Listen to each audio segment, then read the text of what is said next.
So I'm so grateful to be here today. As Kelly mentioned, I was the president of CCU for 4 years. I was also the president of the York University Staff Association for 13 years. Currently, I'm the manager of the Sexual Violence Response Office at York University. What else do you want to know? So much of what I currently do actually is rooted in what we all do in this room every day as union leaders, serving our community, right? That's like something that transfers across all provinces, all unions, right? And that's certainly what I got interested in, was serving my community. I did a Master's of Arts from the University of Guelph in gender inequality. So that really tied in nicely to what we're talking about today. I've also got a Master's in Law from Osgoode Hall Law School here in Toronto. And it was in peace building and restorative justice, which again, really is layered into the work that I'm doing now around supporting survivors of sexual violence. So that's kind of what brought me here today, I think, to talk about this with all of you. It's very timely. I think we would all agree, currently in the world, there's a bit of a tidal wave around sexual violence. So it's really good to be talking about these, and you guys are the progressive leaders in your community, so you should have a voice around this issue for sure. We really do try and keep this, when we're talking like this today, talk about it in as light of terms as we can, but there's certain things that we just can't get around. So the language I'm going to use today, and the language some of you might use, might be a little bit uncomfortable, but my job in talking about this isn't to make people uncomfortable or shy away from it. It's just we kind of have to push through the discomfort if we're really going to have an authentic conversation about it. The thing that I think is really important when we're talking about sexual violence is I don't want anyone to feel like they're sharing or disclosing a personal story. So maybe what we could talk about, and I think this is up for discussion, is because there's so much in the media around this right now across Canada and across the world, really, you can always reference things in the media. You can say, I saw this, or maybe instead of saying, this happened to me, maybe we could talk about it in terms of context of what's going on in the broader global community, right? Just so none of you feel like you're having to kind of out anyone in the room or yourself, right? The other thing we're going to talk about is how to empower your union officials to play a key role. It's really important, and we will talk about this in the term active bystanders. How can we create active bystanders within our union official community? And it's so important, and we will talk about that, and I'm sure there'll be lots of great discussion around it. We also are going to talk about, hopefully there's time, what is the Me Too movement and what are next steps? Because I think we need to dig into that a little bit. You guys are all really progressive in the room, but there's a lot of talk about what does this even mean? How does this apply? Has it gone too far? There's lots of conversations around that. So I think it's good for us to kind of dig into it a bit. And of course, lastly, the learning objective is to ensure survivors are treated with respect and compassion. And I would extend that to respondents as well. Everyone deserves respect and compassion. So any questions about that? Okay. Understanding sexual violence. So before I said, this comes right out of the Human Rights Code. So this definition, any sexual act or acts targeting a person's sexuality, gender identity, or gender expression, which is why we talked about pronouns, whether the act is physical or psychological in nature, that is committed, threatened, or attempted against a person without the person's consent. I've also included what this includes specifically. So we often hear about sexual assault as like the most egregious, but there's lots of other things that fall within sexual violence: sexual harassment, stalking, indecent exposure, voyeurism, and sexual exploitation. So if we're getting back to this though, sexual harassment, I think you all have a pretty good lens on what that is. And I know a lot of you have this right in your collective agreements. So the definition that we work with comes right from USA's collective agreement, of course, which is the Ontario Code of Human Rights. And it's any behavior that's unwanted. So, and it's behavior that the person should know or ought to know is unwanted. And I think it's important to talk about this because there's been a lot of chatter online about everything in the workplace could be seen as sexual harassment. You guys have all heard that, right? Like under this Me Too kind of tidal wave, people are acting like, oh my gosh, so now how can we tell what's a hug in the workplace versus sexual harassment, right? Am I the only one who's hearing this? You guys are all like, oh. And I think all of us know the difference between a colleague saying, oh my gosh, it's so great to see you, hug, versus smacking on the ass, right? Like there's a clear difference. So I think it's really important as union leaders in this room that we don't perpetuate that myth of not knowing where the line is between sexual harassment or not. We all know, right? You can tell when you've made somebody uncomfortable, and it's obvious. So I think it's really important that we acknowledge that. Stalking, I just want to share this really quickly, is behavior that occurs on more than one occasion. And again, with electronic devices, stalking people now is very different than 20 years ago. There's no such thing as a workplace that's immune from sexual violence of any kind. And that's why it's so important we're talking about it, because it hits every province and every sector in every workplace.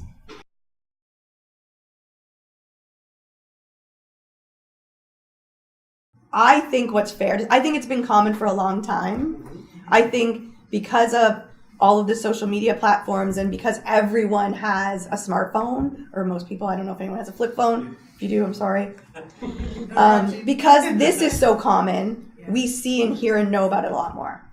And then couple that with, I think what we're noticing with the Me Too movement is, and this is what I've heard, and it's just anecdotal because nobody's researched this yet, but I think what we've learned from the Me Too movement is sexual violence has been prevalent for a really long time. People just didn't talk about it. Yeah. But I think what we need to do is acknowledge things that happened in the past and how we can do better and different going forward.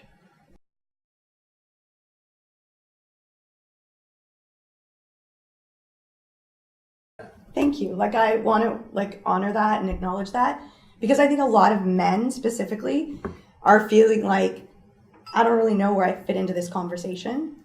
And I really appreciate that. I think what's important is to try and resist the urge to be defensive around this topic and really try and soak it in and listen without judgment, because that's the only way you're going to learn. And I mean this for everyone, not just men.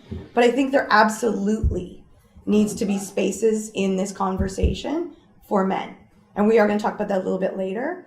But there has to be, because we're not going to change and shift the culture around sexual violence unless we open it up to everyone in our community. Everyone. And the spectrum of gender is pretty varied now too, right? So everyone needs to be part of that conversation. And I think we need to listen first.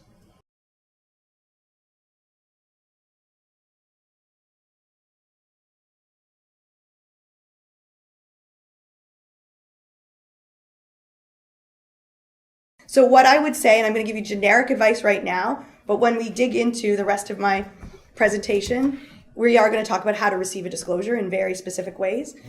But what I would say generally around anyone who's been traumatized, meet them where they're at. It's really simple.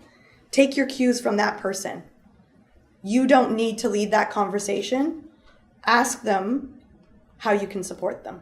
You need to educate your union officials, your union executive board members, and that will then have a cascading effect into your community. So that's what I would say. Is there any questions about this? Because I'm going to move kind of quickly through this. It's a bit theoretical, but it's really important that you see the visual image of the continuum, because it does have a lot of the things we've been talking about. If you're going to do training around sexual violence response, or you're going to talk about this in your workplace, please include elements around barriers to sexual violence and talk about intersectionality, because it's really important to understand that racialized individuals have so many more barriers before they can come forward and get support than Caucasian people, for instance. Transgender community members have so many more barriers than other individuals. And it's really important to acknowledge that. Domestic violence could be a landlord, right? It could be a roommate. It could be a sibling that they live with. It could be a parent. It could be an uncle. It could be anyone that they live with or that lives within their residence. So don't think of domestic violence only as intimate partner violence. It's a much broader term than that. Domestic violence and intimate partner violence are totally, often different, okay? A lot of people, I think Alyssa Milano or some actress in Hollywood came up with the Me Too movement. Not true. This woman did. She's an activist, grassroots. She came up with it in 2016.